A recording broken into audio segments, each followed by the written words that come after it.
مولانا رومی ایک دن خرید و فروخت کے سلسلے میں بازار تشریف لے گئے۔ ایک دکان پر جا کر رک گئے۔ دیکھا کہ ایک عورت کچھ سودا سلف خرید رہی ہے۔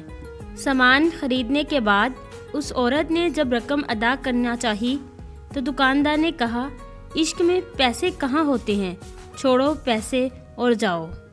اصل میں یہ دونوں عاشق اور مشوق تھے۔ مولانا رومی یہ سارا ماجرا سن کر غش کھا کر گر پڑے۔ دکاندار سخت گھبرا گیا کہ اسے کیا ہوا۔ اسی دوران عورت وہاں سے چلی گئی۔ کافی دیر بعد جب مولانا رومی کو ہوش آیا تو دکاندار نے پوچھا۔